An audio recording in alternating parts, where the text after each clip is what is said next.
il y a 4000 milliards échangés tous les jours sur ce marché et les frais de transaction, ils sont très faibles. C'est 2 pips de spread sur l'euro-dollar chez Saxo Bank, pardon. Donc il faut bien maîtriser ce point car en fait, on va se concentrer sur ces quelques pips de variation et souvent entre 10 15 pips maximum, c'est déjà beaucoup. S'il y a de la volatilité, le spread va donc impacter votre gain. Voilà, avec Saxo Bank, donc des spreads compétitifs, on est à 2 pips sur l'euro dollar et 2 points sur l'indice CAC 40. Au niveau de la période, donc on est sur des heures de trading qui sont plutôt déterminants. En général, les scalpers vont privilégier la séance européenne, c'est-à-dire la séance entre 14h et 18h, là où 70% des échanges vont se réaliser. Donc les gambistes européens et américains sont en règle générale en action sur cette période, donc entre 14h et 18h, 14h, 16h également, c'est la période la plus propice, là où vous avez le plus d'annonces économiques qui sont publiées. Vous pouvez également scalper le matin, il y a différentes stratégies le matin sur les publications d'annonces à 11h30 par exemple, ou encore le soir sur des communiqués de la Fed aux alentours de 19h15 ou 20h15 selon que l'on soit en heure d'été ou d'hiver. Donc au niveau de la caractéristique de cette stratégie, donc cette stratégie pardon, est une stratégie très risquée. Il faut être très réactif, faire preuve de sang-froid, puisqu'il faut travailler sur des infimes variations, et donc ça va augmenter votre stress. Il faut donc être concentré à chaque instant, et la moindre erreur peut quand même vous coûter relativement cher. Donc il faut vraiment faire attention, prendre le plus de recul possible, avoir un objectif au départ, donc je reviendrai dessus par rapport à la situation tout à l'heure, sur le montant du compte et également la position que je prendrai tout à l'heure. Il faut un capital donc de départ assez élevé, je vous l'ai dit. Prendre une pause avec un risque mesuré.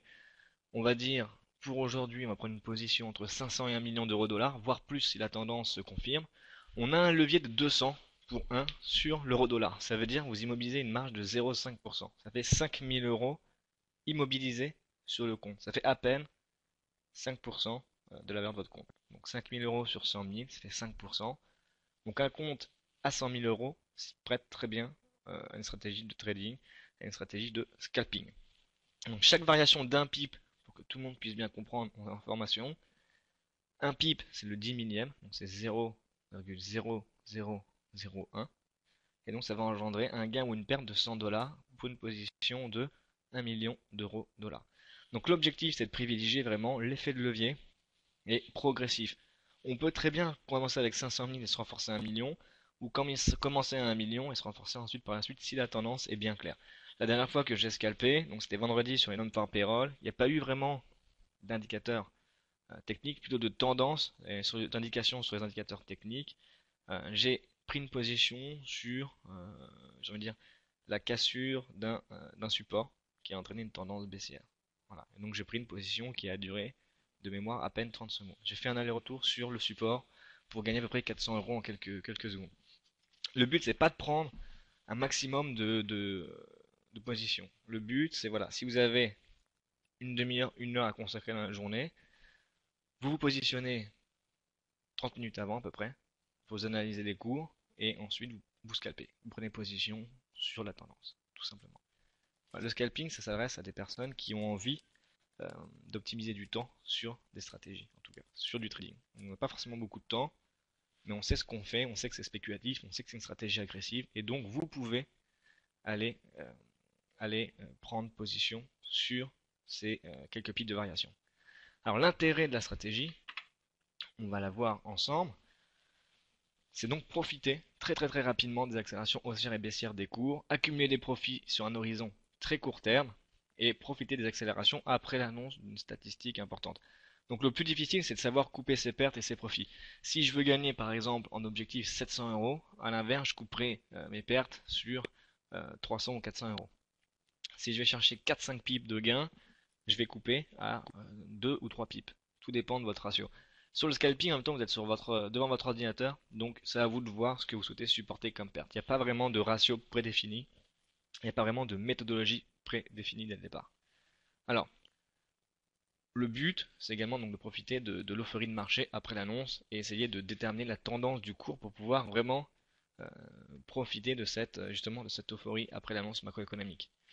Donc là maintenant on va passer sur la plateforme avec une analyse fondamentale du chiffre d'aujourd'hui, l'impact du chiffre et puis également on verra l'espace de travail. Fabien, tu as peut-être quelque chose à rajouter par rapport à tout ça?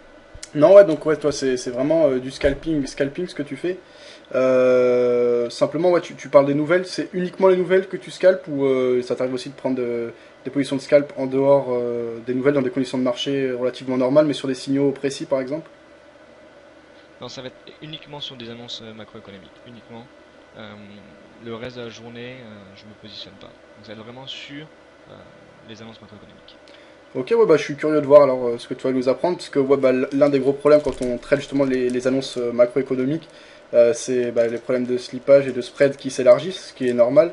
Bah, j'ai hâte de voir comment tu fais pour gérer ça et dégager du profit. Donc, bah, je t'écoute, c'est intéressant.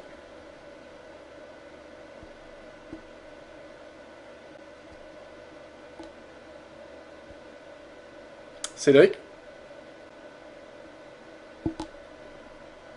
Ah, apparemment, Cédric s'est déconnecté, il doit avoir un souci de son.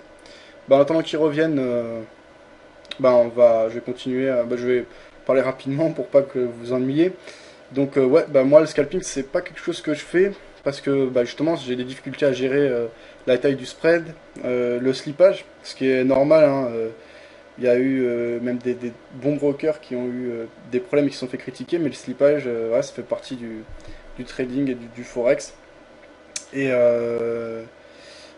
quand on a une nouvelle qui tombe, ça peut partir très vite. Alors ça dépend hein, de l'importance de la nouvelle, mais par exemple si on a les taux d'intérêt qui changent alors que c'était pas prévu, ou des interventions de banque centrale, etc., on peut vraiment avoir des mouvements d'une très grande violence, et donc les banques, parce que le Forex c'est un marché interbancaire en l'occurrence, mais ça peut être valable sur les autres produits, peuvent pas assurer la liquidité à chaque point de marché, donc voilà, des fois on exécute en retard.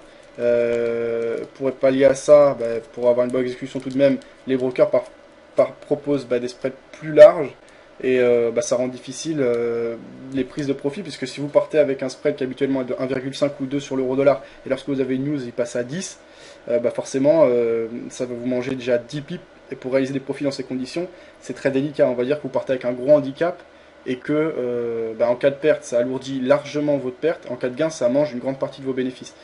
Donc moi personnellement c'est pour ça que je ne scalpe pas parce que je suis pas à l'aise avec ça et que je pense que c'est s'ajouter des difficultés.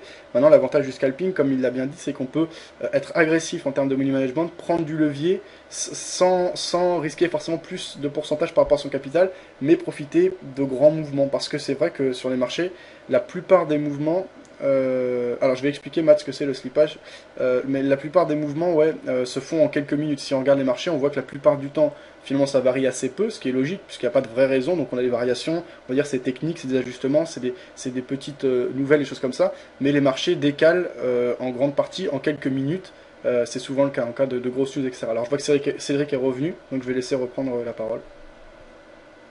Cédric, tu m'entends? Maintenant, il y a un petit souci. Tout à fait, oui. On a eu un petit souci technique. Les techniciens qui font bien évidemment quelques travaux chez nous. Donc on a eu un souci. Alors un petit instant, je reviens vers vous. Avec donc, vous allez pouvoir voir la plateforme de trading.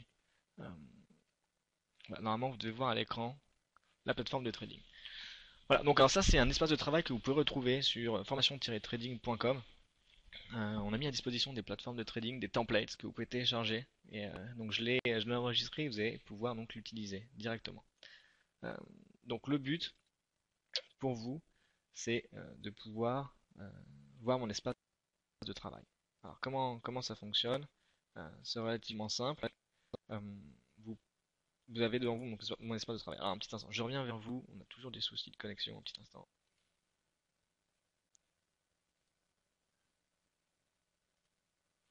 Voilà, donc maintenant je peux avoir vos questions.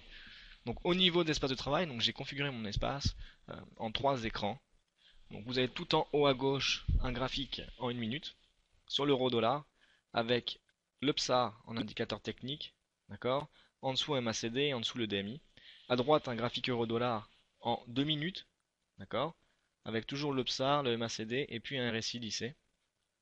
Encore en dessous à gauche un graphique sur l'euro dollar en 15 minutes cette fois-ci, avec les points pivots pour pouvoir déterminer les seuils névralgiques, donc les supports et les résistances. À droite, cours et opération, d'accord. À gauche, les positions ouvertes pour suivre l'évolution du profit des pertes. Et enfin, un onglet converser en ligne, donc un chat, pour pouvoir prendre connaissance du chiffre qui va être publié. Donc mon équipe Sales Trading mettra le chiffre directement en ligne pour qu'on puisse vraiment prendre connaissance de la statistique publiée. Donc j'espère que tout le monde m'entend, puisque le son, on a quelques difficultés techniques aujourd'hui, entre le son et l'internet. Normalement, vous devez bien pouvoir m'entendre. Alors, avant ça, on a l'analyse fondamentale. Aujourd'hui, on est le 15 mars, le jeudi. Au programme du jour, on attend avec impatience le chiffre sur les nouvelles demandes d'allocation chômage publiées à 13h30. Donc nous suivrons également attentivement les chiffres sur l'indice manufacturier de la Fed de New York, ainsi que les prix à la production pour le mois de février. Alors globalement, plus que le chiffre, ce qu'on attend, c'est plus que le chiffre et le résultat, on attend surtout son évolution face au précédent et face au consensus. D'accord? Donc actuellement, on est donc, le 15 mars, on est sur la nouvelle demande d'allocation chômage, on a une prévision à 357 000, un chiffre précédent à 362 000, donc il va falloir l'analyser comme tel. D'accord? Au niveau de l'indice manufacturier de la Fed de New York, on a une prévision à 17,80, un précédent à 19,53. Il faudra également prendre connaissance de ce chiffre. On le voit dans l'outil chat à conseiller. On a à chaque fois, je vais vous le souligner en bleu, voilà, ici, donc le consensus. Donc indice prix à la production hors alimentation et énergie, consensus 0,2, précédent 0,4. Donc on attend le résultat, on va voir par rapport au consensus et au précédent comment il se place avant de prendre une position.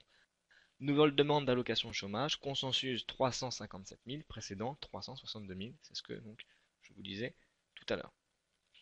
Au-delà de tout ça, au niveau fondamental, vendredi dernier on a eu le taux de chômage aux États-Unis qui a été ressorti lors des non-farm payroll. Il est ressorti stable à 8,3% et l'économie américaine a fait état de 227 000 emplois non agricoles créés sur février. Et donc les économistes en attendaient 210 000. Donc on a un taux de chômage qui reste stable depuis plusieurs mois, relativement bas, entre guillemets, bas pour la période, disons qu'il se stabilise, c'est quand même un bon point pour l'économie. Au niveau des emplois, de la création d'emplois, on en a créé beaucoup plus sur le mois de février que ce qu'attendaient les économistes, d'accord? D'un point de vue global, l'emploi dans le secteur public a peu évolué, néanmoins, dans le privé, les États-Unis, ont généré 233 000 postes supplémentaires. Donc l'ensemble des activités ont contribué à cette amélioration, sauf deux secteurs, celui de la construction, toujours le talon d'Achille un peu aux États-Unis, et celui de la vente au détail. Donc les chiffres du jour vont venir confirmer ou non le redressement du marché de l'emploi aux États-Unis, et donc on va bien voir comment se positionner par rapport à tout ça. Donc l'impact du chiffre cette fois-ci, au niveau de l'impact, alors sur du day trading, Fabien vous expliquera tout à l'heure comment il se positionne, lui, par rapport à tout ça, comment il analyse, s'il fait une analyse fondamentale, comment il se positionne par rapport à ces indicateurs. Globalement, pour le moment, sur l'impact du chiffre, les bons chiffres aux États-Unis permettent de soutenir l'euro en tant qu'actif plus rémunérateur. Néanmoins, depuis donc quelques jours, on a une pression baissière sur l'euro, on a un renforcement du dollar, les matières premières également baissent liées à l'appréciation du billet vert. Pourquoi mardi on a eu les minutes de la Fed, le rapport de la Fed, un ton optimiste, on a toujours des taux relativement très bas, donc on a un QE3 bien évidemment, alors qui s'éloigne mais qui reste favorable pour le dollar. Et donc ça c'est vraiment un avantage. Donc aujourd'hui la tendance, bon chiffre aux États-Unis, peut-être qu'on pourrait revenir sur une tendance du mois de janvier avec un euro qui baisse, une appréciation du dollar. À voir. La situation peut bien évidemment changer, c'est ce que je vous disais. Au mois de janvier, on avait assisté à une tendance inverse que celle de ces dernières semaines, c'est-à-dire les bons chiffres aux États-Unis ont un impact négatif sur l'euro. Autrement dit, les investisseurs ont privilégié le dollar en tant que valeur refuge, ont privilégié le billet vert, ont privilégié leur devise nationale, tout simplement, pour pouvoir prendre des positions. On avait des inquiétudes également en Europe, notamment au sujet des dettes souveraines sur l'Europe, mais également plus précisément sur la Grèce. Les bonnes statistiques outre-Atlantique sont plutôt assimilées aujourd'hui comme une bonne nouvelle pour l'économie américaine et pour la reprise économique, même si de l'autre côté, on a la Chine qui peine un peu au niveau reprise économique. Donc, on va voir comment on va l'analyser. Pour le moment, on verra en fonction de la tendance. Je serai short sur de l'euro. Si le marché me dit l'inverse, je prendrai une position à l'achat. D'accord? Donc là, ouais, pour l'instant, t'as déjà pris une position avant la news. Non, j'ai rien pris là. D'accord, mais donc tu dis que t'es plutôt short. C'est quoi? C'est un billet short? Voilà. Quand je dis je suis plutôt short, c'est si on a un bon chiffre aux États-Unis, normalement, les investisseurs, de manière générale, se positionnent en étant longs sur l'euro parce que c'est une monnaie qui est rémunératrice. C'est-à-dire, les investisseurs vont chercher du risque. Normalement, c'est ça le but. Donc, normalement, il faudrait que je me positionne long et acheteur. Globalement, depuis mardi et donc le rapport de la Fed, où le ton était beaucoup plus optimiste sur l'économie nationale des États-Unis, une reprise économique beaucoup plus importante que prévu, en tout cas un ton plus optimiste. Ça a fait chuter donc l'euro au profit du dollar. Les investisseurs se sont donc positionnés sur le dollar, ils ont fait des arbitrages. Donc aujourd'hui, pour aujourd'hui, si on a un bon chiffre aux États-Unis, on pourrait avoir une tendance donc négative pour l'euro et donc shorter l'euro au profit du dollar. Donc ça veut dire que j'achèterai du dollar au lieu de l'euro. C'est ça en gros. Ouais, Et si donc on a ça, un cette bon tendance, chiffre, elle est pas facile à lire. pardon, si on a un Ouais, bon si on a chiffre, un bon chiffre, je pourrais peut-être shorter. l'euro. Tout à fait. Mais pourtant, l'euro, normalement, c'est plutôt un Alors si actif on à a... risque. Tout à fait. Normalement, c'est tout à fait exactement. Tu as totalement raison, Fabien a raison. Normalement, l'euro est un actif à risque. Les investisseurs privilégient l'euro quand il y a un bon chiffre aux États-Unis, notamment. C'était le cas ces dernières semaines. Euh, Janvier, c'était l'inverse. Un bon chiffre aux États-Unis, c'était favorable au dollar. Pourquoi? Parce qu'on avait toujours des incertitudes sur l'Europe et les crises et dettes souveraines. Je pense qu'aujourd'hui, on pourrait revenir sur cette tendance durant quelques semaines. La Fed, le rapport de la Fed, a fait chuter l'euro très fortement. Mhm. Donc, pour moi, aujourd'hui, je pourrais être short si on a un bon chiffre aux États-Unis. D'accord, À ok. voir, si le marché me donne tort, je vais suivre mes indicateurs techniques, je ferai position. Sur du scalping, on peut toujours avoir une petite conviction au départ. Et en fait, il faut suivre le marché et se positionner en fonction du marché. Si on se met long et finalement il faut se mettre short, et vice versa, on tourne notre pause. En tout cas, je ne prendrai pas de position avant publication du chiffre. Donc D'accord, ok, ouais, ça ok, se fait en ok. direct. Donc c'est un biais que tu as, ok. Et Si simplement, tout le monde a... bah vas-y. Voilà. Oui, Non, mais j'avais une désolé, je t'ai question, mais coupé. sinon, continue si tu veux. Ah, mais je peux répondre, hein. Ok. Il n'y a pas de problème. Ouais, non, je voulais dire, donc tu planifies jamais tes ordres, t'attends que la nouvelle tombe et tu rentres au marché ou ça t'arrive de placer tes ordres en attente en fait avant la nouvelle? Non, voilà, tout avait tout de suite au marché avec le pavé de cotation que j'ai mis au milieu là. Mhm. Vous pouvez acheter à droite, vendre à gauche. Je n'achète qu'au marché et je ressors qu'avec le pavé de cotation. On achète au clic et je ressors et je revends au clic immédiatement. D'accord. Et Direct, dès publication de l'annonce pour plus de visibilité. d'accord. Et chez Saxo, durant les nouvelles, le spread il s'élargit ou il reste stable? Le spread peut s'élargir, ça arrive, comme Ouais, dans c'est beaucoup de logique, dollars, ouais. comme chez beaucoup de courtiers, ça arrive. Maintenant, chez Saxo Bank, étant donné qu'on est le cinquième fournisseur de liquidité dans le monde en termes de devises sur le Forex, Ouais. notre slippage a beaucoup moins, est beaucoup plus serré. Disons que nos cours vont avoir moins de propension à s'écarter que chez d'autres courtiers. On arrive plus à tenir nos spreads que chez d'autres courtiers, et ça c'est important. Ce qui compte vraiment pour le scalping, c'est deux choses. La réactivité d'exécution, et puis bien évidemment le spread derrière, puisque plus l'investisseur peut avoir un spread compétitif, plus il est gagnant sur ses positions. Ouais, tout à fait. Ok, bah on va regarder ça, ok. Donc c'est vrai que sur le chiffre, pour répondre donc à la BD, alors il faut suivre l'information, il faut suivre déjà les indications techniques qu'on peut avoir sur le marché, c'est-à-dire on va suivre le marché. Ensuite, on peut toujours avoir sa propre conviction en fonction de l'analyse qu'on a faite nous-mêmes par rapport à la situation économique de la zone sur laquelle on va traiter. Aux États-Unis, depuis mardi, donc on a beaucoup de pression baissière sur l'euro. On a eu des bons chiffres, des bonnes statistiques aux États-Unis cette semaine également qui ont fait baisser l'euro. Donc on était sur une tendance plutôt baissière, alors que normalement ces chiffres auraient dû privilégier l'euro actif rémunérateur, comme le disait Fabien. Donc pour aujourd'hui, je partirai sur ce scénario euh, avec donc un short sur l'euro dollar. Au niveau de l'espace de travail, donc il est 13h25 très rapidement, donc je vous l'ai décrit. Trois graphiques, l'upside avec les points stop and reverse, ça vous permet donc les petits points bleus en haut du cours, c'est-à-dire qu'on est short, on est sur une tendance baissière. S'il repasse en dessous avec un croisement, on peut se remettre long. On a une MACD avec une ligne de signal, donc moyenne exponentielle 26,12 et une ligne plus courte à 9. Et donc à ce moment-là, avec les croisements à la hausse ou à la baisse, vous pouvez avoir des signaux d'achat ou de vente. En l'occurrence, si vous regardez, on a des signaux de vente avec un croisement de la ligne rouge sur la ligne verte. Et donc ça nous a fait entrer dans une phase plutôt vendeuse. En dessous, on a un DMI qui vous permet d'avoir la force acheteuse et vendeuse. Alors, l'ADX qui est la ligne noire, c'est la puissance de la tendance. Avec un ADX au-dessus de 25, on est sur une tendance relativement importante. Pour le moment, on voit bien qu'on a un ADX à 30,41. Donc on a une tendance, on a un marché qui est en tendance. On a un DI- 38,25, c'est-à-dire qu'on a une pression vendeuse sur les cours. Ça se confirme avec le PSA. On a un euro qui short, qui perd depuis tout à l'heure. Donc on passe de 1,3058 à 1,3043. Donc en quelques secondes. Voilà. Donc on est en une minute. Hein. Donc entre 13h17 et 13h26. Le cours n'arrête pas de baisser. Pareil pour le graphique en 2 minutes. Avec les zones de surachat et survente. On est dans des zones actuellement de survente. Voilà, donc avec des pivots également à gauche, où on arrive sur le point pivot à 1,3043. Donc le chiffre va tomber dans 4 minutes. Si vous avez des questions, vous pouvez bien évidemment me les poser. Il les poser également à Fabien. Donc Fabien s'occupe du site vidéobourse.fr. Donc il nous fait plaisir de nous accompagner sur ce webinaire. Il vous présentera à 14h. Donc moi je regarderai également avec vous, je suivrai avec attention donc, le webinaire sur l'analyse intraday, donc sur des positions en intraday, puisqu'il prend des positions sur les marchés, donc sur les devises et également sur les indices.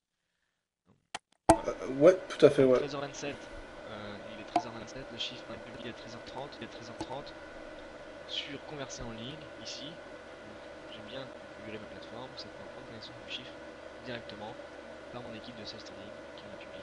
Ouais, ça tombe en direct, ouais, ça tombe. Ensemble, on va voir ce qu'on peut faire, on va essayer de travailler. Oui, Ouais. tout à fait, c'est en direct. En même temps que comment ça se passe? Sur la salle des marchés, on a Bloomberg, on a un abonnement Bloomberg pour qu'il y ait de la transparence avec nos interlocuteurs. Bloomberg envoie le chiffre sur les marchés financiers. On en prend connaissance et directement sur la plateforme, on rebascule, donc c'est du temps réel. 13h30, on a le chiffre. On aura peut-être un décalage d'une ou deux secondes, le temps de le recevoir, mais globalement, voilà, on aura le chiffre directement. Ok. Et qu'est-ce que je veux dire? Dans le cadre du scalping, donc là on n'a pas vraiment de temps, mais tu dis que tu utilises par exemple le RSI, la MACD. Est-ce que c'est vraiment utile? Toi, tu t'en sers vraiment concrètement? Parce que en gros, en scalping, on n'a pas vraiment le temps, on suit une impulsion. C'est plus psychologique, c'est vraiment de l'étude du chartiste. En tout cas, moi, c'est comme ça que je le voyais. Toi, tu te sers vraiment des indicateurs? Ah, ouais, tout à fait. Alors, je me sers beaucoup de ces trois indicateurs du PSA qui marchent très bien sur le scalping. Je l'ai testé, je l'ai beaucoup travaillé. Le MACD qui permet d'avoir d'éviter les signaux les faux signaux justement à l'achat ou à la vente, et le DMI. En fait, le MACD, regardez, on peut voir une tendance. On a sur le PSAR un mouvement acheteur pour le moment avec un petit chandelier vert qui apparaît, qui va couper peut-être le cours à la hausse. Sur le MACD, on voit un recroisement, un retracement peut-être avec une possibilité de couper le cours à la hausse. Et sur le DMI, on voit le DI+ qui remonte et qui va peut-être recroiser à la hausse le DI-. Donc ces trois indicateurs se prêtent très bien sur du scalping. Le RSI un peu moins, mais c'est toujours intéressant de l'avoir, et les points de pivot également. Donc MACD et DMI avec du PSA, pour moi j'utilise que ce soit en démonstration ou en réel, et ça fonctionne un peu, ça fonctionne. Alors je suis d'accord avec toi Fabien, on peut toujours prendre position en fonction du chartisme, mais également les indicateurs techniques c'est très important. D'accord, Donc ok. 13h29, le chiffre va tomber, ça s'avance un peu. Donc on voit là, on a un petit mouvement à la hausse sur l'euro. On a MACD qui peut recroiser sur le graphique de gauche, la ligne rouge qui peut recroiser avec la ligne verte. On voit le DI+, ligne verte sur le troisième, qui peut recroiser avec la ligne rouge également. On a le DX qui est au-dessus de 25 et 27. On a un marché en tendance. MACD, on est sur la ligne de 0, donc plutôt tendance baissière, mais néanmoins, si on a un recroisement et on repasse sur les 0, on sera sur une tendance positive. Pour répondre à MAT95, il y a toujours des opportunités pour entrer. Tout à fait, on peut toujours analyser un marché. Sur du scalping, on peut toujours trouver quelques pics, même en journée, sans forcément des grandes indications. Voilà, donc il est 13h29. On voit un début de hausse. On va voir le chiffre.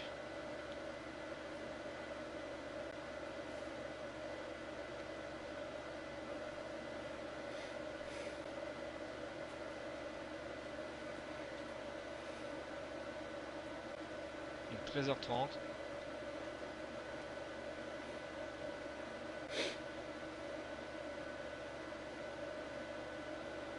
Voilà, on a un chiffre qui tombe. 13h30. Donc on a une nouvelle demande d'allocation de chômage. Consensus 357. On a 351. Et là, il faut absolument pouvoir shorter. D'accord? Pourquoi? Parce qu'on a un très bon chiffre. Pour moi, on peut prendre position à la baisse. Donc on va voir un peu le résultat. On a 351. Donc un très bon chiffre pour les États-Unis, le 357. Donc moins de personnes au chômage, j'ai envie de vous dire. On va, on va voir un peu maintenant le résultat. On va pas se précipiter tout de suite. On va voir ce que ça fait. On voit s'il y a une pression baissière ou pas. D'accord? On voit l'indice des prix à la production en alimentation 0,2 précédent 0,4, résultat 0,2, c'est ce qui était attendu. Pour le moment, moi, voilà, ce que je décèle, c'est très peu de volatilité. Sur le DMI, on reste à 27,07, 34,16, on est sur des niveaux relativement plutôt stables, d'accord? On se précipite pas, on a du temps. On voit là peut-être un mouvement haussier qui pourrait venir infirmer tout à l'heure ma conviction de départ avec peut-être une amélioration pour l'euro. On voit sur la MACD un croisement à la hausse, sur mon graphique en 2 minutes également. On a un DI plus qui pourrait venir recroiser et repasser sur le marché en tendance. On attend, on se précipite pas. On a l'Empire Manufacturing qui est ressorti à combien? À 20, donc plutôt très bon. Activité manufacturière qui se redresse, chômage, une nouvelle demande d'allocation chômage qui baisse. On a une inflation mesurée. Pour le moment, ça stagne. On le voit, on reste sur des niveaux relativement corrects. On n'a pas vraiment d'indication technique. On n'a pas non plus de volatilité, on le voit. Pas de volatilité. 1,3043, on est à 1,3046, ça bouge pas, il y a 2 pips. Voilà, on a peut-être un mouvement baissier qui pourrait s'initier. Sur 2 minutes, on voit on est baissier. Voilà. Pour l'instant, je prends un mouvement à la baisse. Je prends une position à la baisse. J'ai envie de shorter l'euro, pourquoi je le vois? Je vois directement sur mon PSAR un indicateur technique. J'anticipe une position baissière sur, euh, sur l'euro. Donc avec une conviction de départ qui pourrait être confirmée. On va voir si je vais avoir raison ou pas. Voilà. Pour le moment, je positionne short avec donc un retour, euh, un actif privilégié, donc le devise américaine au profit de l'euro par rapport à ce chiffre. On va voir comment ça se passe. Je me mets court à 1 million d'euros dollars. Sur mon graphique en 2 minutes, j'ai toujours mon PSAR qui m'indique un mouvement short entamé. D'accord? Pour l'instant, je perds 400 euros. C'est pas très grave. On est sur des pivots, comme dit Walt 159. Voilà. J'attends, pour l'instant, il n'y a pas de volatilité. On prend une pause, on va voir comment ça fonctionne. S'il faut la retourner, éventuellement, je retournerai la pause. Et tu jettes pas un coup d'œil aux indices parce qu'en général quand il y a des news qui tombent, bon bah sur les devises c'est un peu plus complexe à analyser parce qu'il y a voilà une devise ça reflète pas que la santé économique d'une zone. En général sur les indices ça part plus franchement quand il y a des nouvelles, en tout cas c'est ce que je pense, tu n'étais pas d'accord avec moi. Tu jettes jamais un coup d'œil sur les différents indices pour voir comment c'est interprété, Si, si, etc. on peut regarder sur les indices. Donc là, on est sur les indices, on est à la minute. On va regarder un peu comment ça se passe sur les indices. Hop. Voilà, donc là, vous avez le, le graphique pareil à la minute. Donc là, vous avez sur les indices, on est à 3566 à la minute. On est plutôt baissier, plutôt baissier. Et là, si on regarde bien, en 2 minutes, on est plutôt baissier également. Voilà, baissier également. Voilà, donc là, vous avez les deux sur les indices. Sur l'euro dollar, on est à 3565. Sur l'euro dollar, on est à 1,3046. Voilà, ça baisse, il n'y a pas beaucoup de volume, il n'y a rien du tout. Donc, Alors justement pourquoi il y a peu de volume le pour le chiffre. moment, on est vraiment sur. Ouais, pardon, excuse-moi. Non, je disais, Comment? pourquoi il n'y a pas vraiment de volume à ton avis? Parce qu'on a un chiffre qui était quand même important. Il y avait deux chiffres, donc les chiffres, c'était quoi? C'était le chômage et l'indice PPI. Les chiffres sont tombés différents des attentes. Bon, c'est pas super loin des attentes. Pourquoi, à ton avis, il y a très peu de mouvements comme ça? Quels sont les facteurs Non. Les chiffres sont très bons pour l'économie américaine, en fait. Donc, à droite, je suis bien. Tout à l'heure, j'étais en là, je suis bien en 2 minutes, hein, à droite. Hein. Les chiffres sont très bons. Sur l'économie américaine, les chiffres sont plutôt bons. Pour rappel, hein, on est à nouvelle demande d'allocation chômage, consensus 357, on est à 351, c'est très bon. On a une activité manufacturière qui est à 20,21, le 17,50, c'est également très très bon. Pourquoi? Ça va dépendre. Parfois, il n'y a pas forcément de volatilité sur les indices ou sur les devises. Il n'y a pas vraiment d'école. Pour le moment, voilà, là, je perds 900 euros sur la première pause, sur le scalping. Donc c'est vrai faut essayer de la suivre au plus simple. Bon, il y a des difficultés techniques apparemment. Ok. Globalement, parfois il peut ne pas avoir de tendance. Donc c'est difficile d'anticiper tout ça. Parfois il n'y a pas forcément il n'y a pas forcément en fait de volatilité. Ça arrive, ça arrive. Mais pourquoi? Parce que pourquoi les gros ils rentrent pas quand il y a une nouvelle qui tombe comme ça? Qu'est-ce qui fait? On est quand même, bon, on n'est pas super loin des attentes, mais on est quand même différent des attentes. Comment ça se fait qu'il y a aussi peu de mouvements? Justement, pourquoi il y a rien? Parce que ça a été anticipé, parce que les gens ont pas envie forcément de se positionner. Quels sont tu sais pas exactement, ça peut être variable les facteurs. Oui, parfois il y a un peu de ça aussi. Non, parfois il peut avoir également de ça, il peut avoir les personnes n'ont pas envie de se positionner. Donc voilà, à partir de là, en fait il n'y a pas vraiment de règles. On est sur, voilà, on est sur une tendance. Il y a pas vraiment, j'ai envie de dire, il n'y a pas vraiment de règles par rapport à tout ça. Ce serait trop compliqué, mais bah, il est quelle heure là? Il est 13h36.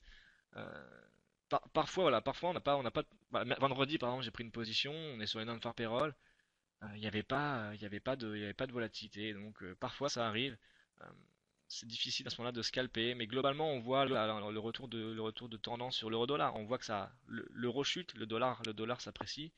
Euh, les investisseurs parfois prennent un peu de temps également pour se positionner. C'est également là, que 13h37, 7 minutes après le chiffre, il faut que le marché puisse analyser ce chiffre. Et ça, parfois, c'est le plus important, l'analyse du chiffre. Nous, on est en direct, on prend position parce qu'on prend une position pour le webinaire, pour la formation. Euh, j'ai pris une position étant short dès le départ, en ayant une conviction que le chiffre serait bon pour l'économie américaine et donc un renforcement du dollar au profit de l'euro. Là, on voit que pour le moment, on est donc à 1 euro, à 1,3043. On est revenu pratiquement sur un chiffre. Je perds à peine 300 euros. Voilà. Alors pour l'instant, pour répondre à Matt95, depuis donc le temps que j'ai pris la pause, je perds 300 euros pour le moment. Je pourrais la couper. Je vois que j'ai une tendance baissière qui se confirme. Je vais remettre quelques points pivots pour que vous puissiez bien également anticiper. Voilà, je vais mettre le point pivot en dessous. Voilà, donc là on a tout. On a nos points pivots, on arrive, on est toujours sur un point pivot à 1,3043. Euh, voilà, je perds 240 euros. Je reste sur ma tendance de départ. Alors le scalping, normalement, on prend une position et sur une accélération baissière très importante ou haussière très importante et on coupe très rapidement. En sachant euh, qu'ici, euh, pour le moment, j'ai un compte à 100 000 euros, donc j'ai pas besoin de couper ma pause. J'ai pris une position, je suis à 245 euros de perte. J'ai pas envie de couper ma pause puisque j'ai toujours euh, niveau des indicateurs techniques, pardon, une tendance baissière qui se confirme. Donc pour l'instant, je prends et je garde ma pause. Alors pourquoi pas avoir renforcé? C'est une bonne question. J'ai pas vu en fait la baisse, la forte baisse baissière, j'étais sur les indices, j'ai pas suivi. C'est vrai que le scalping, il faut absolument se concentrer. En tout cas, moi je me concentre sur un marché, sur les devises. Après, on peut aller voir le CAC, mais il faut absolument pas perdre de vue sa position parce que ça peut aller baisser ou remonter très vite et on peut, sur des positions d'un million, 2 ou 5 millions, impacter très vite votre PNL. Donc là, on voit quoi? On va essayer de faire une analyse. On est en formation, on a du temps. Sur le PSAR en haut à gauche, sur le graphique à la minute, on est toujours baissier avec malgré tout un euro qui essaie de se reprendre. On n'a pas de volatilité, vraiment pas beaucoup de volatilité. On a un euro dollar qui cherche. Sur le graphique à droite, à 2 minutes, on est plutôt haussier. D'accord? Je suis bien en 2 minutes. Au niveau des indicateurs techniques, si je zoome, d'accord? On est sur la MACD sous une ligne en dessous 0, donc plutôt tendance baissière. Sur un DMI, on va le voir, on est également en dessous, au-dessus de 25 l'ADX, on est en dessous de 25, donc on n'a pas de force de tendance. Mais par contre, on a un DI- qui est situé à 28, on est plutôt baissier également. Euh, voilà, donc pour l'instant, je perds 600 euros, je vais pas retourner ma position, ça sert à rien pour le moment. Fabien, tu as peut-être des éléments à rajouter? Ouais, bah, tu parlais de renforcer en fait. Comme tu dis, il n'y a pas de volatilité là, donc pourquoi, même qu'on a eu un petit mouvement de baisse quand t'es parti voir les actions, là, concrètement, on n'a rien quoi. Il y a pas de mouvement particulier. Qu'est-ce qui ferait que tu renforcerais par exemple là-dessus? En fait, j'aurais pu me renforcer parce qu'on est passé de 1,31,51 à 1,31, à 1,30,43. Donc j'avais 10 pips à prendre à la baisse. Donc c'est à peu près 1000 euros sur des devises. 1000 euros en quelques minutes, c'est toujours bon à prendre. Donc j'aurais pu me renforcer sur cette position. En fait, les devises, c'est tellement rapide que si on retourne une position, voilà, on peut vraiment essayer de revenir sur une position positive ou non, essayer de se renforcer pour soit moyenner à la baisse, soit essayer d'optimiser son PNL. C'est-à-dire en fait le scalping c'est prendre énormément de positions à l'aller et au retour. Donc on prend des allers-retours, on coupe pour rien. Voilà, donc pour le moment, j'aurais pu faire ça. Et c'est vrai que quand vous êtes sur le scalping, il faut absolument se concentrer sur un marché. Pour l'instant, je perds 700 euros. Pour être transparent avec tout le monde, vous le voyez en bas à droite, 800 euros. D'accord. Et simplement au niveau de ton Normalement, stop, est-ce que t'as un on va avoir un stop ou rebond. tu sors manuellement si ça se passe mal? Non, non, je le sors manuellement en fait. Je le sors manuellement. Là, on a un compte à 100 000. Euh, Quand vous faites du scalping avec même 50 000 ou 40 000, vous êtes toujours devant votre écran, donc vous sortez manuellement. Euh, et voilà. Mais globalement, vous n'avez pas de stop à mettre. C'est pas, on n'est pas sur du day trading ou sur des horizons assez longs pour mettre des stops. C'est beaucoup trop compliqué à gérer. On est vraiment sur de la seconde. On essaye d'être dans l'instantané. Donc pas de stop, on sort, on achète, on vend au pari de cotation. D'accord, ok. Donc moi je vais revendre 1 million là. Pourquoi? Parce que il y a un renforcement baissier. Je revends 1 million, je suis short de 2 millions, d'accord? Donc on est à 200 dollars de position. Bon, qu'est-ce que je fais? Je travaille en fait mon PNL. J'essaye de moyenner. On est à 1,30-45. J'espère qu'on va aller casser et revenir sur un 30, un 30-42, un 30-41, voire 40. Et donc là, je devrais repasser en positif. C'est ce que je vais faire directement. Et dès que je sors en positif, à ce moment-là, je rachète et je clôture ma pause, tout simplement. J'ai toujours ma conviction, je ne la perds pas de vue. Je me renforce à 1 million plus 1 million. Ça me fait une position short de 2 millions, 200 dollars du PIP. On va voir maintenant ce qu'on peut faire, si on peut travailler là-dessus, sereinement. Sur mon PSA, à droite, je suis toujours normalement acheteur. Sur la minute, je suis toujours vendeur. D'accord? Donc on a une confusion. Alors, pour répondre aux questions de tout à l'heure, il est 13h42. Mais 12 minutes après l'annonce, les investisseurs ne se positionnent pas, on a du mal à interpréter les chiffres. C'est pas si simple que ça. En fait, il y a toujours une psychologie dans les marchés. La psychologie est importante. Globalement, l'euro devrait être baissier de toute façon. On a aussi des seuils techniques qu'on n'a pas envie de casser. On n'a pas envie de casser les 1,30-45 actuellement. On n'a pas envie de revenir en dessous. On ne veut pas casser ce seuil névralgique. On ne veut pas le casser. Donc l'euro rebondit sur ce seuil. On a des pressions vendeuses quand même. Ce qui fait qu'on pourrait quand même revenir sur une tendance beaucoup plus baissière. Voilà, donc on va voir. Bien évidemment, je suis beaucoup plus risqué sur mon compte de trading. Si on regarde sur un compte de trading comment ça se passe, je vais vous montrer. Voilà, sur le relevé de compte, ça se passe comme ça. Là, je suis un compte à 10 000 euros, mais j'utilise 10% de mon capital. Donc, quand vous avez 100 000 euros, ça va. Si vous avez 20 000 euros pour scalper, vous êtes à 50% en fait en marge. D'accord? Ça, c'est important également, la notion de risque de money management. Ouais, Si on justement voit une par rapport au appréciation risque. forte de l'euro, oui. Bah, pardon, ouais, s'il y a du mouvement, je te laisse gérer la position plutôt. Non, non, non, vas-y, je t'écoute, il n'y a aucun Ok. problème. Par rapport au risque, en fait, comment tu te limites? Est-ce que t'as un... Là, on voit que t'as pris une position de 1 million, ensuite 2 millions, donc là, t'es en levier 20 à peu près par rapport à ton capital, un peu moins, parce que je crois que c'est libellé en dollars, donc en fait, ça fait moins. Mais est-ce que t'as une limite en termes de nombre de positions, et est-ce que t'as une limite en termes de pourcentage de risque par rapport à ton capital quand tu rentres, ou pas vraiment? Normalement, en règle générale, j'essaye de couper à 10-15 pips maximum. On va dire maximum à 2000 euros. Là, vous voyez, là, je suis mal parti, je perds 1200 euros. Donc, normalement, j'essaie de couper sur 1500 euros maximum de pertes, maximum 2000, on va dire. 2000 euros, je coupe. En sachant que là, il y a peu de mouvements. Euh, voilà, on a un euro qui se cherche. Donc, pour l'instant, même là, si je veux retourner ma pause, par exemple, et me remettre acheteur pour essayer de profiter d'une variation haussière, je ne serai pas assez rapide, je n'aurai pas un bon prix pour pouvoir la retourner. Donc, la seule façon que j'ai, c'est de, voilà, vous voyez, là, on a une grosse bougie verte, on a une bougie verte, on a une bougie rouge derrière. On a clairement ce qui se passe. On a un positionnement qui est, les marchés, voilà, ne savent pas interpréter les chiffres. Voilà, c'est ce qui se passe. Euh, pour l'instant, je reste toujours short. Voilà, je me positionne à la baisse. On revient là, on va essayer de les casser. On a cassé les 1,30-45, on a 1,30-43. Ça pourrait être un signal baissier entamé. Pour l'instant, je ne me renforce pas, je suis sur du 2 millions. Ça reste cohérent. Pour l'instant, voilà. On voit graphiquement ce qui est intéressant, ça faisait trop longtemps que j'avais pas vu cette figure. On a une sorte voilà, d'achat-vente. On voit sur ces deux traits le même niveau, et ça en fait c'est un signal chartiste d'un marché qui se cherche. Un marché qui est en plein doute et qui cherche un peu la tendance. On ne sait pas trop analyser le marché, comment il est. Est-ce qu'il faut shorter l'euro? Est-ce qu'il faut plutôt se renforcer? Voilà, on hésite. On hésite. La preuve, je ne perds que 400 euros pour le moment. On hésite, on est sur un marché qui hésite. Bah ouais, justement, J'aime là, bien cet on est état carrément d'esprit. sur un range, là, vraiment, pour le moment. On voit d'ailleurs, on a des grandes bougies, enfin grandes, c'est pas énorme, mais voilà, on a des bougies franches à la hausse. Juste derrière, on a une bougie franche à la baisse. Ça veut vraiment dire que le marché il se cherche et qu'il y a aucun des deux camps qui arrive clairement à prendre en main le marché là. On le voit sur le DMI. Si on regarde là, voilà, on voit un recroisement du DI- avec le DI+, et ça va baisser là, dans quelques secondes, le marché devrait baisser. Pourquoi? Parce que si on a un croisement avec un ADX qui monte, on pourrait revenir sur un marché qui baisse. Maintenant, voilà, on a ce seuil, le 1,3045 qu'on a légèrement cassé, on a un 1,3043, mais le marché rebondit pratiquement sur son pivot. Voilà, un pivot à 1,3043. Voilà, tout est là. Même si c'est pas très très précis non plus les points pivots, ça nous donne le seuil névralgique à peu près important autour des 1,3045. Pour le moment, on n'est pas, voilà, on n'est pas dans un marché à tendance, dans un marché plutôt sans tendance. Et voilà. Donc pour l'instant, on le voit sur mon trading, je perds 250 euros. Et voilà. Si vous avez des questions, n'hésitez pas en tout cas. C'est le bon moment parce qu'on est dans un marché où j'ai envie de dire, il y a très peu de volatilité, donc on peut répondre.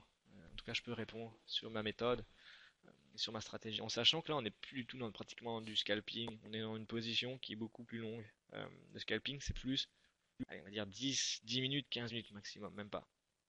Ouais, voilà, tout à fait. Ouais, on est plus dans du Alors scalping là. pour On est répondre à... dans notre. Là, c'est quelque chose que je pourrais faire à part que moi, par exemple, tu vois, j'aurais pas pris de position aussi serrée. Genre, attends, là, par exemple, tant qu'il n'y a pas vraiment de D'accord, mouvement franc, je serais pas rentré une nouvelle fois. Il y a d'autres questions. d'accord. Pour répondre à... Donc à physique, je ne joue pas les allers-retours. Un aller-retour, si je perds 500 euros, je me retourne sur le chiffre. On voit le marché depuis l'annonce à 13h30. Donc 13h30. Voilà, 13h30, ouverture 1,3049. On est à 1,3048. Clairement, il y a un pip d'écart. On voit, si on trace de cours, dans un marché qui cherche totalement des allers-retours, je perdrais plus que ce que je perds actuellement. Donc, par rapport à mon capital, ça aurait pas été judicieux. Encore une fois, j'ai des fonds pour tenir. C'est-à-dire, si vous partez sur une idée de scalping, mais vous avez 100 000 euros au départ, euh, vous avez la position, vous avez les fonds nécessaires pour tenir votre pause. Vous n'avez pas besoin de vous précipiter.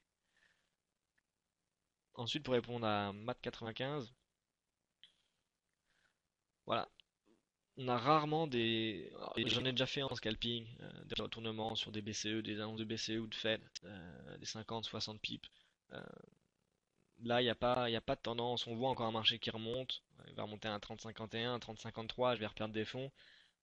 Les pressions vendeuses vont reprendre le cours. Je vais revenir à 200, 300 euros de perte. Et ça va durer, ça peut durer jusqu'à 14 heures comme ça. Euh, euh, on n'est pas dans un marché pour vraiment scalper. Voilà. Aujourd'hui, on ne peut pas scalper sur ce marché. Euh, Bon, là en information, je laisse courir ma pause pour l'instant. J'ai pas besoin de la couper. Euh, alors pourquoi choisir la passer une minute par rapport à 2 minutes? Alors, la une minute, elle est parfaite pour du PSAR, pour du Parabolic Stock and Reverse et pour du MACD et du DMI, pardon. Le graphique en 2 minutes permet de voir également les divergences.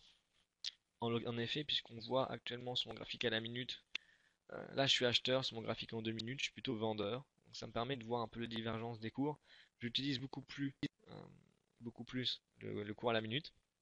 On voit d'ailleurs la pression encore baissière. On voit encore l'euro qui short actuellement. Il se fait shorter. Donc dans un marché, on trace deux lignes, deux cours. En fait, depuis 13h30, en fait, le cours n'a pas bougé. Clairement, depuis 13h30. Voilà, ouverture 1,30,49,9. On est à 1,30,49,5, 49,3.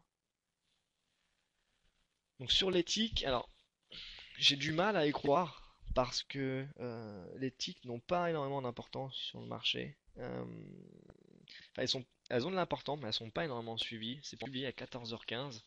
Euh, je pense qu'on n'arrive pas voilà, on n'arrive pas à analyser, les opérateurs de marché n'arrivent pas à utiliser et analyser ce chiffre, qui sont par ailleurs, au-delà de tout ça, au-delà de notre formation aujourd'hui, très très bon pour les États-Unis. On a une activité manufacturière qui se reprend, on a de l'emploi, donc moins d'inscriptions au chômage, c'est plutôt positif. Euh, donc les États-Unis confirment de plus en plus leur reprise économique. Et donc ça c'est important. Alors pour les tics, moi je les ai 14h15 sur le calendrier. Euh, Est-ce qu'on s'est trompé? Je sais pas. Normalement c'est 14h15, mais peut-être que vous avez raison, hein. Mickey, peut-être que c'est à 14h. Voilà, donc globalement, euh, pour le moment on en est où? On est à 1,30-50. Voilà, je perds 2 pips, 3 pips, forcément. Euh, on a un marché qui a du mal à analyser donc la tendance. Avec voilà, on voit une bougie haussière à 1,3054. Donc là, je pourrais couper ma pause et me dire que c'est pas la peine de revenir. Donc là, par exemple, je rachète 2 millions, d'accord? Si je me remets long de 2 millions, vous allez voir, je vais encaisser une perte. Je vais être flat à 2 400 euros. Si je veux me repositionner à l'achat, ça va être compliqué quand même de me repositionner. Donc voilà un petit peu pour la, pour la formation sur le scalping. Donc, si vous avez des questions, après on va passer donc sur le webinaire de Fabien qui va pouvoir vous présenter donc son écran, comment il travaille lui sur de l'intraday. Euh, voilà. Donc si vous avez des questions, on peut répondre aux questions sur le scalping. Donc là on voit sur la plateforme, je suis bien flat, je suis sorti du marché. D'accord? Si je vais reprendre une pause, après je peux très bien rejeter à ce moment-là sur du 5 millions. Si je vais éventuellement vraiment prendre des positions importantes, on peut aller sur du 5 millions, je peux très bien prendre une position à 5 millions et revendre le marché, etc. De toute façon, des positions, vous pouvez en prendre autant que vous voulez. Après, c'est votre capital qui va être important. Ouais, donc là, tu reshortes. euh, Bah, pourquoi en fait tu reshortes là-dessus? Oui, C'est. là j'ai pris une pause pour montrer qu'on pouvait prendre. Là j'ai pris une pause pour montrer qu'on pouvait prendre une position short de 5 millions en direct. Là globalement on a un marché qui remonte, on a quelques indications techniques qui montrent qu'on pourrait revenir sur un marché haussier, mais pour le moment voilà, on a un marché où il n'y a pas de tendance. Il y a- J'aurais pu couper ma perte et me repositionner, mais je suis tellement parti de loin que au final je vais pas récupérer, je vais pas récupérer cette perte. Euh, D'accord. Et donc là derrière sur donc la position à 5 si je veux me millions, repositionner. t'as une idée de risque maximum pareil pour le capital ou pas spécialement là? Sur le capital, là, sur une position à 5 millions, bien évidemment, on est tout de suite impacté, hein. On est sur du 25 000 euros de levier, d'une marge immobilisée. Donc là, ça devient des sommes importantes. Euh, voilà. Moi, parfois, on le fait. 5 millions, c'est important quand même, hein, comme position. 1 million, c'est 100 dollars. 2 millions, c'est 200. 5 millions, on est à 500 dollars du PIB. Donc c'est très rapide. Vous pouvez très bien revenir en shortant plus. C'est le piège, hein. Si vous perdez 1000 euros, vous voulez vous refaire, parfois vous shortez plus, c'est le piège à éviter. Euh, donc c'est vraiment, bah, faut faire attention en tout cas. Alors pour répondre à Matt95 sur de la martingale. Euh, Aujourd'hui, il n'y a pas, enfin, je sais pas ce que vous entendez par martingale. Il n'y a pas aujourd'hui, il n'y a pas un marché en situation pour scalper en tout cas. En tout cas aujourd'hui, à mon sens, j'avais pas de volatilité. J'aurais pu prendre quelques pips quand même. Euh,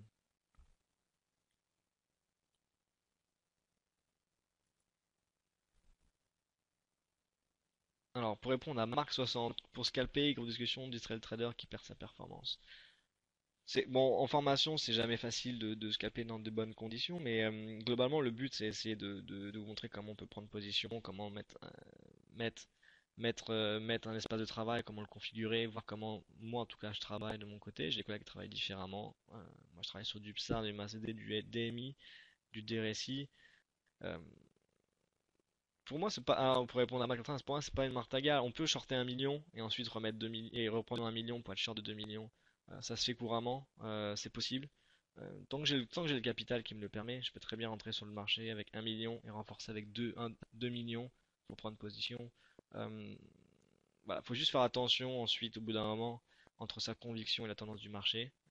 Une conviction qui est baissière, euh, on peut, ça peut être une erreur après. Faut faire attention aux convictions.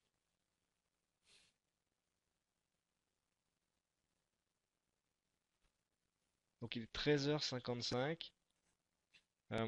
Donc si vous avez d'autres questions, n'hésitez pas. On va passer maintenant à Fabien qui va pouvoir un peu vous expliquer comment ça se passe euh, pour tout ce qui est analyse technique, mais surtout analyse long terme. Enfin, sur du day trading en tout cas. Ok, donc je vais prendre la main. Alors bah là, je suis en train de lancer la plateforme Saxo. Alors je vais activer le partage d'écran. Je sais pas comment je fais. Alors je crois qu'il faut que tu arrêtes le tien, je crois.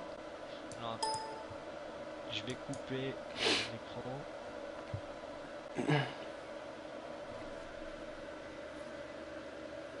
pourrait prendre un mat 95. Non, j'ai pas perdu 1 million, j'ai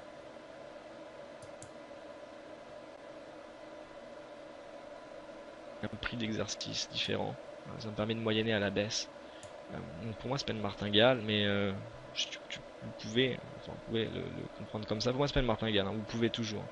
Mais attention, là on est sur un mouvement haussier sur l'euro, 1,3060. Euh, voilà, moi en tout cas, c'était ma conviction. Donc pour le moment, je coupe ma pause. Voilà. Alors, Fabien, tu m'entends? Ouais, je t'entends, ouais, je t'entends. Allô? Ouais, tu m'entends toi? Allô? Ah oui, ça a coupé. Ouais, pardon. Ouais, là on m'entend là? Ah oui, on t'entend très bien, ouais. Ok. Ouais, en fait le truc c'est que... Parce qu'en fait, tu vois, j'étais en train d'enregistrer l'émission en même temps, alors je sais pas si c'est ça qui a fait bugger, je sais pas, attends 2 secondes. Je vais essayer de partager mon écran, vous allez me dire si vous avez ça. Partager mon écran, pop, pop, pop. Plein écran, premier moniteur. Voilà, alors là, est-ce qu'on voit mon écran, si vous pouvez me confirmer? Alors là, on voit pas, on a un écran noir. Un écran noir. Voilà, c'est bon là. Ok. Là, on le voit là. Alors, j'ai pas l'habitude d'utiliser la plateforme Saxo en fait. Donc, pour mieux expliquer, je vais pas passer par la plateforme Saxo Bank. Parce que j'ai pas mon template, etc. Donc, pour montrer, ça va pas être évident. Après, la plateforme Saxo Bank, j'ai regardé. Moi, j'ai pas, moi personnellement, je traite pas chez Saxo Bank. J'ai eu des bons échos. C'est vraiment une très grosse boîte. Je suis déjà venu plusieurs fois chez vous, etc. Mais j'ai pas pris mes habitudes et bah, parfois quand on n'a pas ses habitudes, c'est pas évident de changer, etc. Donc moi je vais utiliser une autre plateforme. Maintenant tout ce que vous avez sur la plateforme que je vais utiliser, vous le retrouvez chez Saxo sans aucun problème. Voilà, donc c'est simplement pour faire écho là-dessus. Donc moi je vais vous présenter mon approche. Donc moi j'ai une approche qui est intraday. C'est pas du scalping, c'est du court terme. Genre des positions qui vont durer en moyenne entre une demi-heure et 5 heures. Donc pour me repérer, je vais utiliser l'analyse fondamentale. Donc je suis pas très poussé en analyse fondamentale. Il y a des gens, c'est des experts là-dedans. Moi, j'en suis pas un. Ce qui m'intéressait, c'est plus, étant donné que je suis dans l'intraday, le poids et la psychologie des intervenants. En fait, ce qui compte, le marché étant régi par la loi de l'offre et la demande, c'est ce qui va concentrer l'attention chaque jour, surtout quand on a un day trader. Donc là, par exemple, on a vu qu'on a eu des chiffres par rapport à l'économie américaine qui sont tombés. Ils n'ont pas amené de mouvement particulier. Je vais aller regarder les nouvelles sur les grands sites. Donc ça peut être les sites français, tu vas avoir Boursorama, Investir, je sais pas, enfin, bref, tous les grands, boursier.com, vous les connaissez. Je vais regarder l'actualité aux États-Unis, donc Market Watch, voilà, etc. Donc je vais regarder les unes des grands sites, etc. pour voir un peu ce qui canalise et voilà, ce qui importe aujourd'hui. Et ensuite, je vais me concentrer sur les nouvelles autour de ça, etc. En mettant en perspective, en voyant ce qui est important, ce qui l'est moins, etc. Quand on a les calendriers économiques, donc là on l'a vu avec Saxo Bank, il y en a plusieurs comme Forex Factory, etc. Ils annoncent des nouvelles importantes et d'autres moins importantes. Mais en vérité, c'est pas toujours ça. Il y a des nouvelles qui vont être plus importantes que d'autres, c'est sûr, mais c'est pas pour ça qu'à un moment donné, elles vont capitaliser toute l'attention. Donc là en ce moment, on avait eu la Grèce. Pendant un moment, tu pouvais avoir n'importe quel chiffre qui tombait aux États-Unis, tout le monde s'en foutait, tout le monde regardait la Grèce. Bon là, la Grèce maintenant c'est fini, on a des bons chiffres qui repartent aux États-Unis, donc c'est en train de changer. Mais voilà, j'essaie de me repérer en fait dans le contexte fondamental et ensuite je passe aux techniques. Donc bah là par exemple pour aujourd'hui, moi il y a eu des chiffres US qui étaient bons, c'est bien. Je prends en note de ça. Je sais que bah, depuis plusieurs semaines, plusieurs mois maintenant, les chiffres US sont bons. On a eu un discours de Bernanke cette semaine, qui a plutôt rassuré les marchés, qui a impacté à la hausse. On sait que les États-Unis veulent garder une politique monétaire accommodante, mais ceci dit, bah, on s'éloigne largement d'un QE3 ou d'un QE3 déguisé. Donc voilà, je prends en compte tous ces éléments. Je regarde les gros titres, donc on a voilà, en Italie toujours de la tension avec record de la dette publique en janvier, la Grèce, progression du chômage à 20,7%. Voilà, je vais prendre tous ces gros titres. Je vais les garder en tête. C'est pas ce qui va impacter directement mon trading, mais c'est juste pour comprendre le contexte fondamental. Une fois que c'est fait, donc là on va prendre par exemple l'euro-dollar. Je vais regarder mes graphiques sur 3 unités de temps différents. Donc ça peut être plus, mais en général ça va être 3 unités de temps différents. Alors, je vais me reconnecter, je vais regarder la plateforme. Je veux juste m'assurer que tout est ok au niveau du son et de l'image. Alors là, on a le son. Voilà, c'est bon, hein, tout est ok hein, au niveau du son et de l'image, y a pas de problème. Voilà, il n'y a pas de problème. D'où mon t'entend, ouais. Ok, et vous voyez bien ma plateforme de trading. Tout à fait. Ok. Et donc pour répondre, voilà, les moyennes mobiles, hein, on les trouve juste en cliquant sur outils, non, sur pardon, indicateur et moving average. C'est vraiment très simple. Donc moi, ce que je vais utiliser, ça va vraiment des choses très simples. Donc vous voyez sur mon graphique des résistances et supports. Donc ça peut être des résistances et supports horizontaux, comme je trace ça en marron ici, ou obliques. Donc pour moi, là, si je regarde dans le graphique journalier, la dynamique de fond, elle est baissière, depuis les plus hauts qu'on avait marqués en avril 2011. Donc depuis, on est sur un premier haut qui était à 1.49, un second qui était à 1.45, ensuite on passe à 1.42. Là récemment, on a marqué 1.35, donc on est vraiment dans un élan de fond baissier sur le long terme. À plus court terme, c'est quand même du moyen long terme, on est également dans une dynamique baissière, mais une dynamique baissière encore plus poussée depuis les plus hauts du 30 août 2011.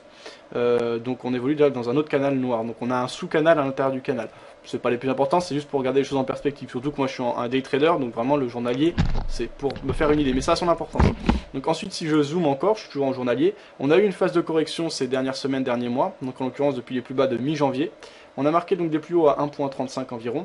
Et là, les vendeurs ont repris fermement en main le marché ces derniers jours. Donc depuis fin février, début mars. Donc, on a retesté la résistance oblique baissière, on a rebondi pile dessus. On a vu que les acheteurs ont repris en main le marché c'était assez larvé, c'est-à-dire que c'est pas fait d'un seul coup, c'était étalé dans le temps, ce qui indique qu'il n'y a pas de force, c'est-à-dire qu'il y a une volonté de monter, mais il n'y a pas une vraie force. Alors quand on a repris en main le marché à la vente, ça a été assez franc. Bon, c'est pas non plus flagrant hein, cette fois, mais ça c'est important quand on étudie un marché de voir la durée. Quand on a un marché qui monte petit à petit, etc., on peut considérer qu'il n'y a pas de.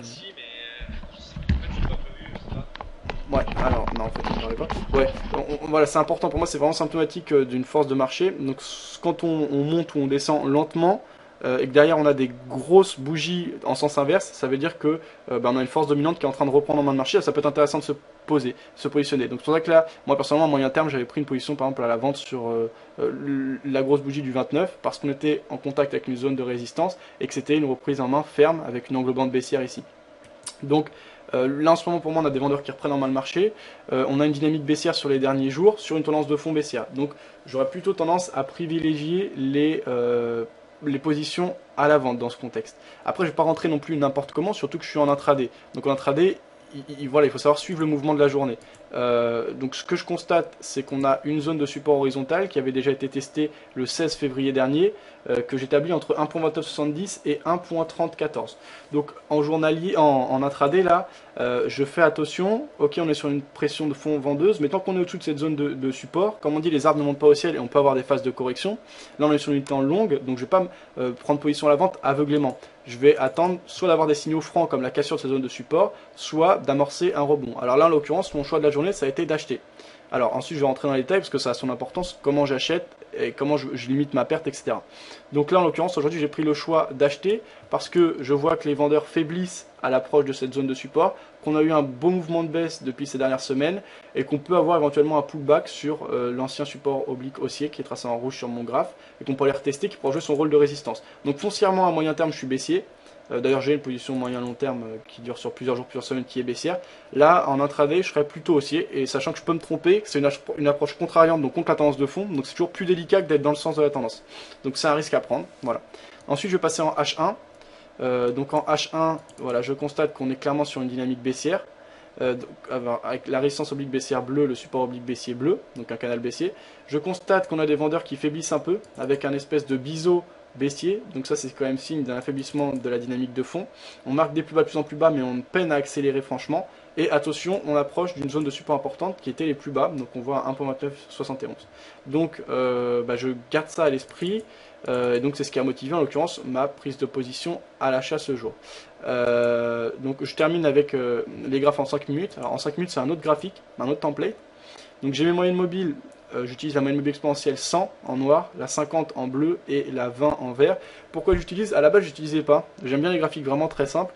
Je les ai utilisés parce que j'ai reçu dans mes émissions beaucoup de traders, de sales traders, d'analystes. Et apparemment, il y a eu un problème.